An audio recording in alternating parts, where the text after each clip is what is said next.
On here real quick. I couldn't be more excited for our guest today.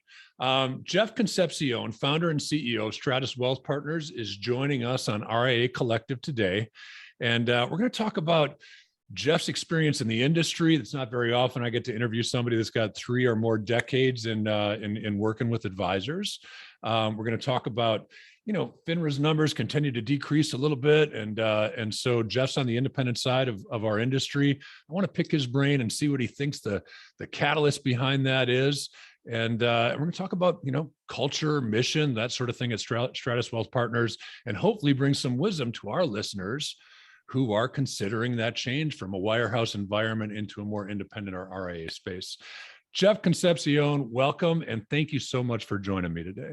Thank you for having me, and thank you for mentioning the 3 decades, because I'm sure in looking at this baby face, no one would ever recognize that level of experience. So thank you for that call out. and Jeff, I wouldn't actually, right? I was saying before we started recording, I actually met you 9 or 10 years ago, maybe. Social Advisors is 9 years old now, so maybe it's 11 or 12 years ago at an LPL conference when I was with FMG Suite. So I've been watching you and following your career now for 10 years, and of course we do some work together on the recruiting side a little bit. And yeah, you absolutely do not look like you've got that kind of experience. I'm having fun. Haven't worked a day in a long time. Just having fun. That's awesome, man. I look back. I got started in '98 putting websites together for wirehouses. And man, we're talking almost 25 years ago. And I go, gosh, where did that time go? It does fly when you're having fun. So it does. And most days I am. Most days. Yeah. Some days there are exceptions there, but most days I'm having fun. We chatted about NFL football. We're both NFL fans growing up in small markets like Cleveland and Green Bay. But all that stuff aside, Jeff, I'm interested in picking your brain a little bit, bringing some wisdom to our listeners. The numbers, as we talked about, the numbers at FINRA, and I don't have the specific stats in front of me. I'm sure with a couple keystrokes I could find it very quickly. But I mean, for a decade, we've watched this thing decrease with the firms that are registered, right? With the registered reps registered with FINRA.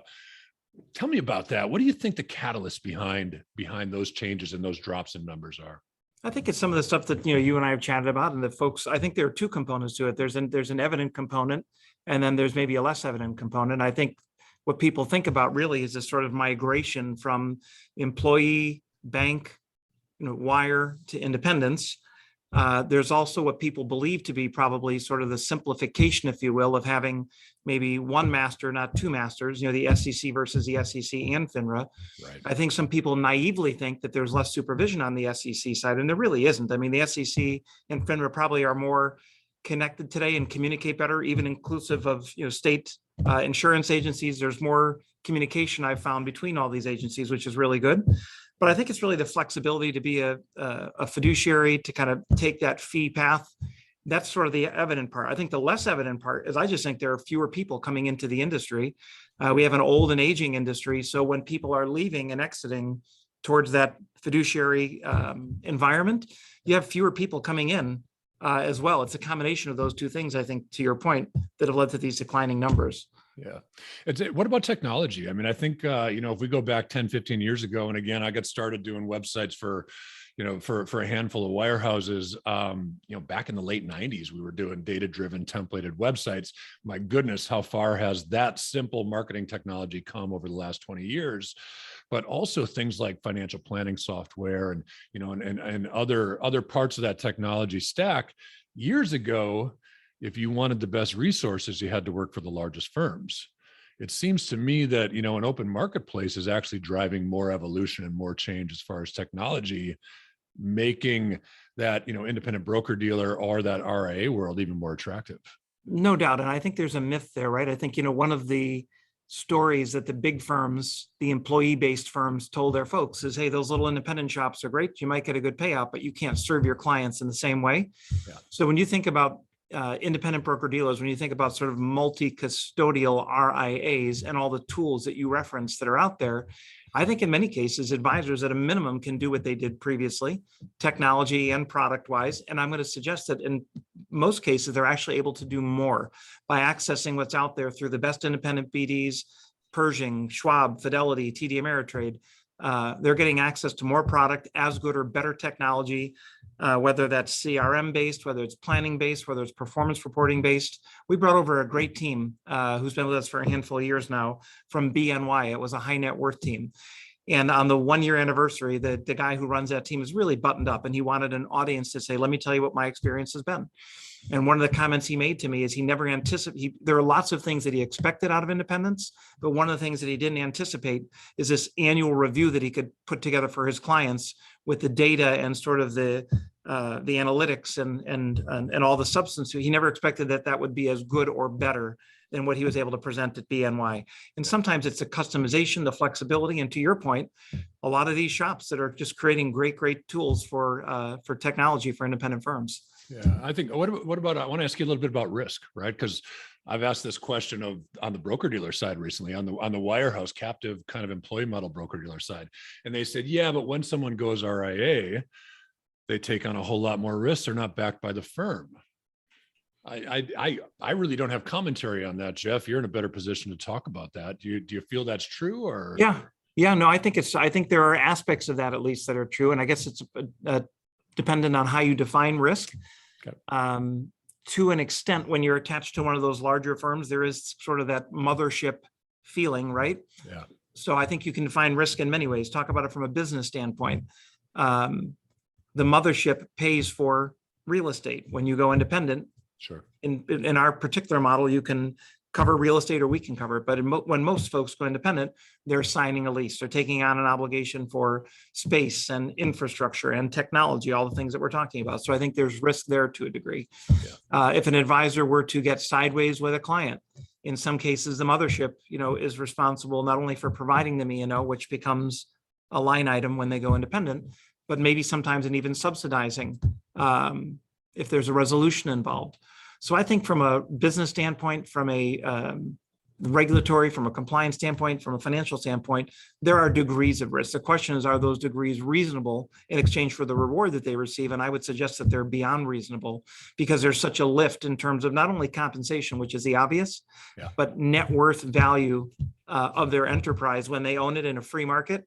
So I would say that there are probably some risks, it's fair to say, but the rewards so grossly outweigh them that we continue to see this migration you referenced earlier. Yeah, and I'll tell you what, I think the fiduciary piece of that is a really important part of the conversation, right? So there are, there's a lot of brands out there that won't want me saying this, but there are inherent biases when you're representing a large firm that maybe has products to sell. So being in an independent space, not being so tied to that particular firm and those particular products actually allow you to represent as a fiduciary, where, you don't have to comment on it, Jeff, because I don't want to put any words in your mouth whatsoever, but you can say that word when you're with a large firm that has some initiatives, right? And have some goals. But is it really true? Again, I don't need you to comment on that whatsoever, but just I'd be happy to. Yeah, I'd be happy to. Go for it then. Yeah, I mean, I think some firms manage it better than others, and others are just riddled with conflict in terms of mandates, if you will, to have pieces of proprietary product inside of portfolios. And sometimes that proprietary product doesn't bear the name of the firm or the platform. So it's even less obvious that it's something where there's, they're getting more juice when certain products are used. You see it through initiatives for cross sells, for lending, for, all kinds of stuff. I mean, so there's no doubt in my mind that an advisor could be well-intended to act on a conflict-free basis in some of the employee type environments and larger firms, but it's almost inherent and almost forced by the model that it's more challenging. I'm not saying they can't do it. I'm saying it's more challenging to do it based on some of the conflicts. So absolutely the truth. And so I say when an advisor is moving independent, fiduciary is really the messaging around that, right? So I think one of the fears that people run into is, oh my gosh, how am I going to retain my clients, right? So in making that move, and when we help advisors through that transition, that conversation around fiduciary is really the messaging that we put out there, and helps obviously retain more of that asset base that they have. Yeah, there's no doubt. There are lots of reasons I think that people get driven towards independence, and I think one of them is really the autonomy. When you sit in the employee type models, 50 to 60 cents on every dollar is being spent on your behalf. Yeah. And in many cases, the advisors don't feel that they get the value, don't want a lot of that infrastructure that's there. And I think in our model and independence in general, the goal is to give the advisor as much of the revenue as can be given to them to decide how they want to spend it in their independent practices, be it on marketing, on technology, on software, on a world-class staff, on a world-class look and feel to their real estate, whatever that happens to be. Yep. So they just get more autonomy about how they operate their business, where they spend their dollars, and how they drive whatever experience they want to drive to their end clients. Yeah. Love that. Let's switch gears a little bit. We talk about independence. I want to kind of get into the mindset, if we can, of the advisors you work with when they transition. Now, Stratos Wealth Partners. It's a scary place, by the way. The minds of some of these folks, I wouldn't want to be there too long. No, I'm teasing. Yeah. Well, maybe we'll touch on it softly. Absolutely.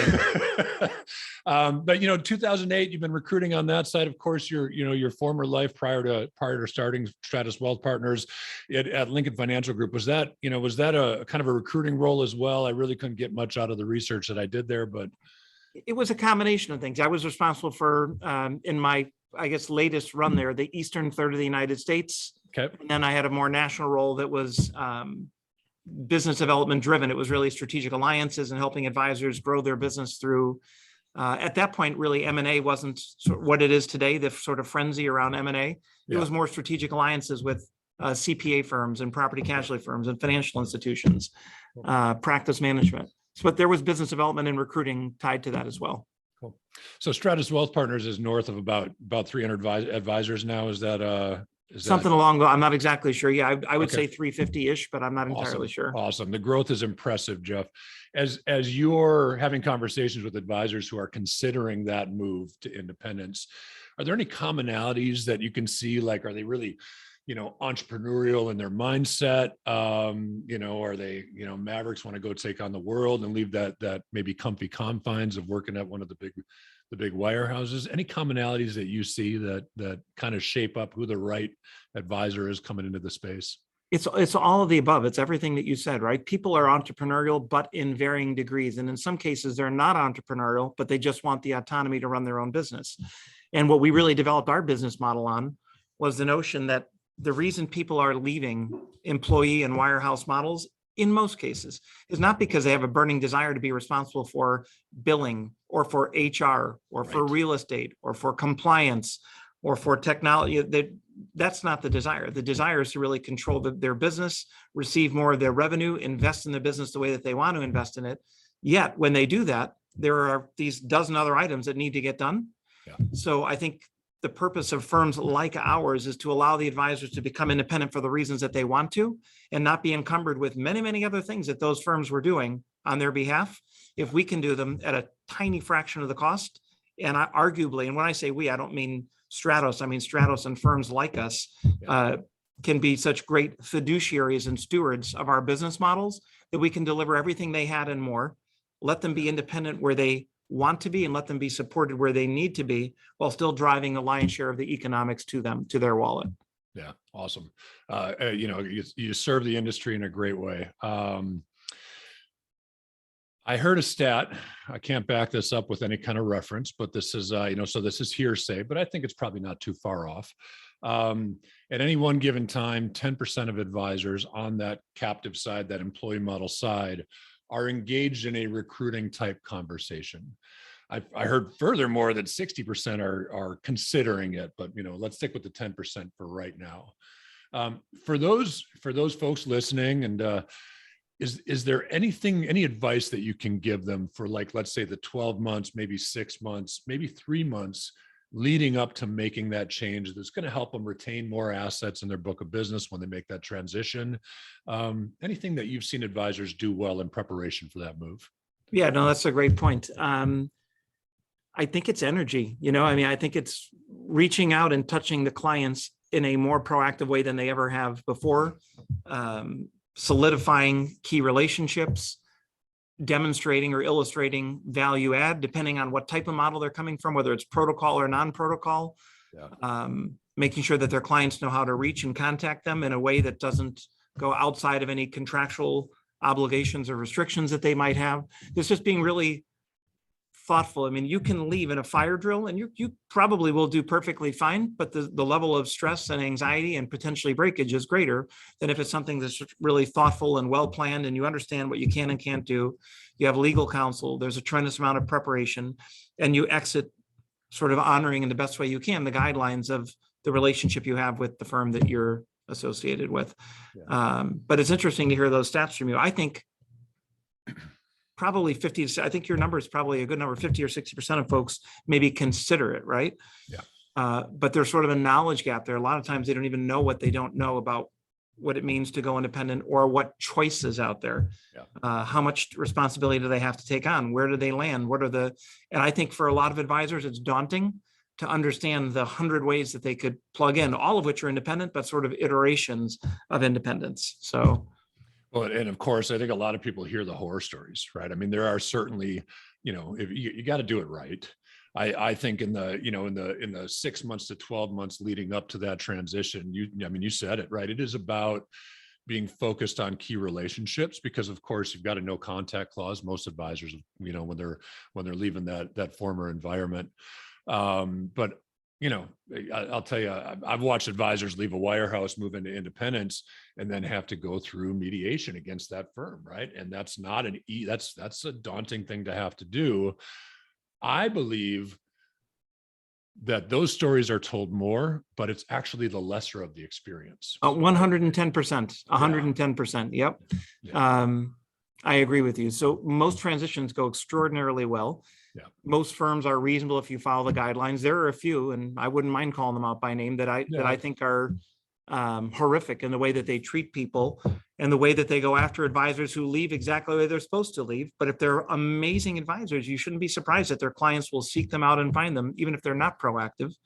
Yeah. When you look at the big guys, you've got two that are still protocol, Wells and Merrill Lynch. Yep. Two that have exited the protocol, Morgan Stanley and UBS. And then you have all kinds of iterations of employee models, non-solicits, non-competes, and then most onerous and not always enforceable non-acceptance, right?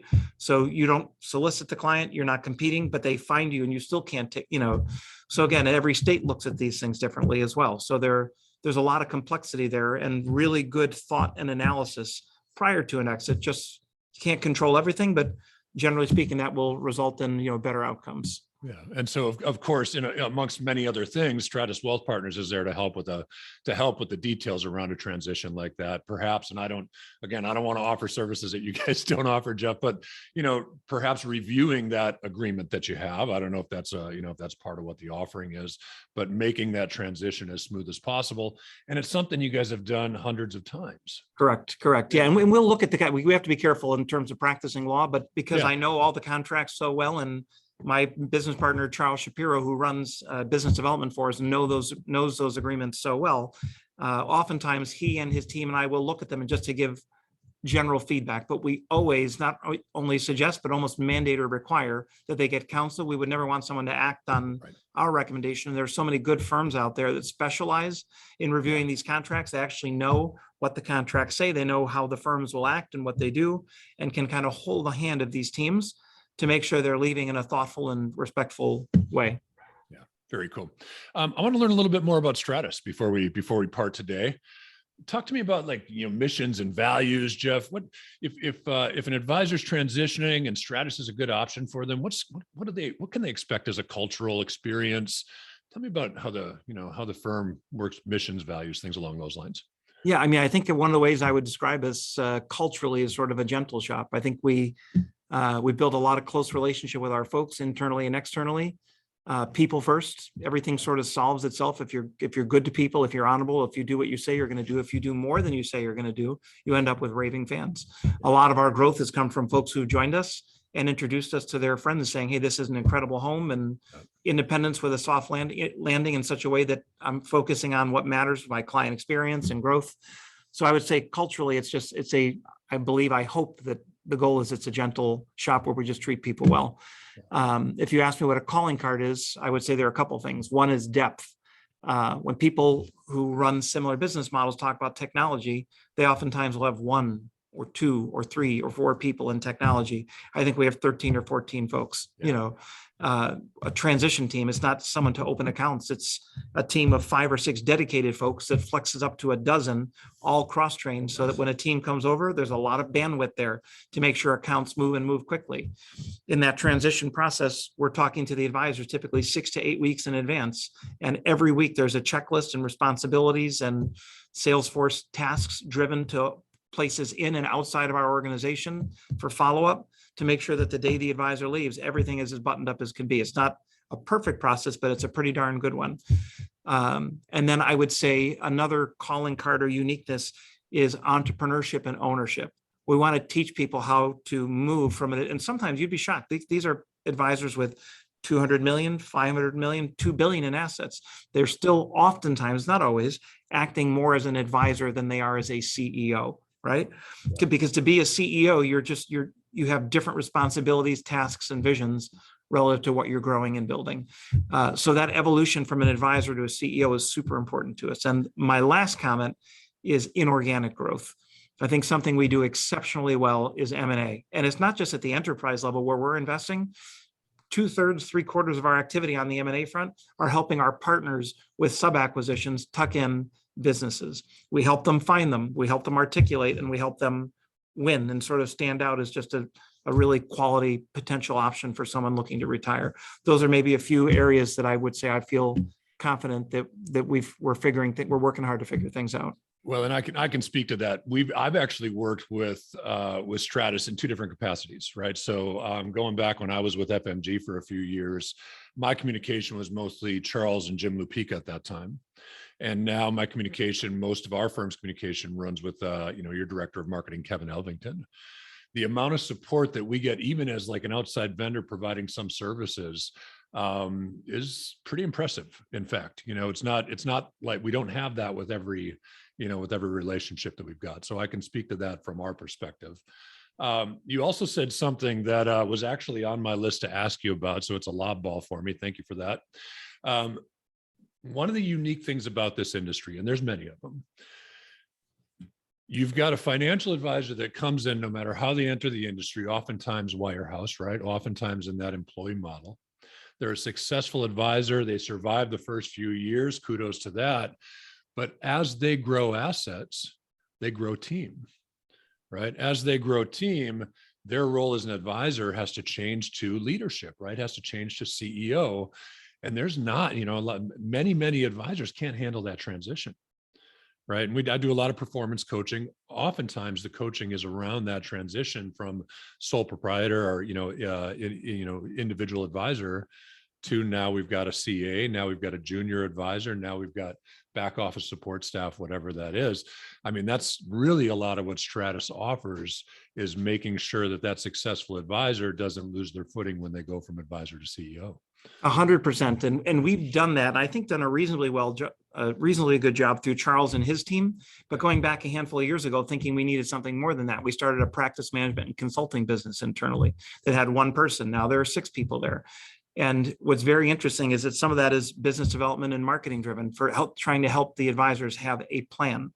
Some of it is vision-based relative to a blueprint. What does your organization look like today? You have 5 people associated. What does it need to look like to go where you want to go? Maybe it's 10 folks. What are those roles? What are the skill sets? We have an HR capacity where we'll actually, do job postings for them and screen so that they get 70 resumes coming in. We eliminate everything and all the noise, and now they get 2 or 3 really qualified. So that the capacity to help advisors know where they want to be and then actually play a role in helping them to get there has come from a lot of the practice management and HR stuff, the consulting that's taking place today as well. Yeah, so very cool. Listen, Jeff Concepcion, I love the wisdom, man. And I thank you so much for sharing it with our audience. If we've got any listeners, Jeff, that are really kind of sitting on the fence, looking for options to go independent, I got to imagine be okay having a conversation with them. Am I right? I'd be thrilled to. There's never a conversation, by the way, that's come from, and I'll just share this with you. It's kind of funny. Yeah. From LinkedIn or from all these sources, somebody listens to the podcast, they call, and I'll talk to anybody. There's no screening process about assets or anything else. Yeah. I remember once I talked to somebody, and I can't remember the number that they put forth, but whatever the case was, it sounded like it was X 100 million in assets, and instead it was X million. It wasn't 700 million in assets. It was 7 million in assets. We had a great conversation. I think I shared, some wisdom, and these people come back over time. When you plant seeds and you do good things, it's shocking to me years later, someone says, hey, we had a conversation. You said some stuff that was impactful and helpful. So if sometimes you get a conversation like that, I had one recently from a gentleman outside of the country that was running a $2.5 billion shop. And we had an incredible conversation. We'll likely end up meeting. So I think you have to be open. If you're passionate and you love the industry, you love sharing ideas. And to your point, we welcome a chance to share our thoughts and guidance with anyone who's interested in feedback. So I love that. And I can echo that. So many of our clients are people that I met 4 years ago, had a great conversation with, hopefully offering some value and, in my experience. And, a couple of years go by, you almost forget that ever happened until they hit you up on email or voicemail or LinkedIn. Oh yeah, right. So those small conversations, certainly planting seeds, right, lead to bigger opportunities in the future. No doubt. Yeah. Jeff, what's if someone wants to reach out to you, what's your preferred route of communication? You want to give email or send them to LinkedIn or just check out the website? I'd say my cell phone, frankly. It's because I'm on the road a lot. So I don't know if you want to post that or how I can. I sure can. You can give it if you want to. I give mine out, but I know a lot of people are scared to do that. So. No. It's 216-469-7007. And I think through LinkedIn or email or otherwise, feel free to reach out, and we're happy to chat. And I enjoyed the conversation. Thank you for inviting me. Oh, Jeff, absolutely my pleasure. I thank you for, the partnership that we have and some of the business that we do together, and taking time out of your busy day to spend some time with us. You got a ton of wisdom, and I appreciate having the ability to tap into that. Thank you, buddy. Great to be here. Got it. Thanks, Jeff. Thank you. So Jeff, I'm just going to stop recording.